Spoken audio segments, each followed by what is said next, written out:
কিন্তু গতকালকে আমরা একটা রাজ সাক্ষী পেয়েছি। 12ই ফেব্রুয়ারি যে নির্বাচন,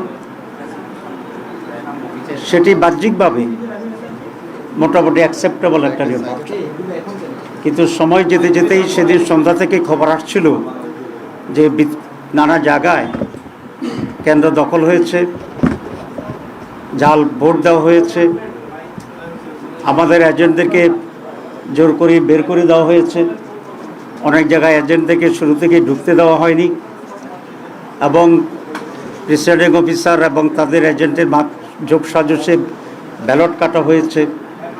ব্যাপক অনিয়মের খবর আমাদের কাছে আসছিল এবং আমরা সেটি আপনাদেরকে জানিয়েছি। প্রায় 53টি আসনে আমরা অফিসিয়ালি আমাদের অভিযোগ দাখিল করেছি এবং সেই ভিত্তিতে ফার্দার আইনি যে লড়াই, সেই লড়াই অব্যাহত আমরা রাখছি এবং রাখব। কিন্তু গতকালকে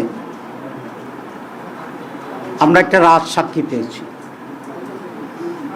সেই রাজ সাক্ষীর নাম হচ্ছে সাবেক উপদেষ্টা অধ্যাপিকা রিজওয়ানা, অ্যাডভোকেট রিজওয়ানা। তিনি একটা সাংবাদিকের সাথে কথা বলে এটা প্রকাশ করেছেন যে আমরা যারা তার ভাষায় নারীদের উপযুক্ত অধিকারকে নিশ্চিত করতে পারে নাই, তারা বিরোধী দলে থাকলেও আমরা কিন্তু তাদেরকে মূলধারা বা প্রধান শক্তি হিসাবে আমরা আসতে দিই নাই।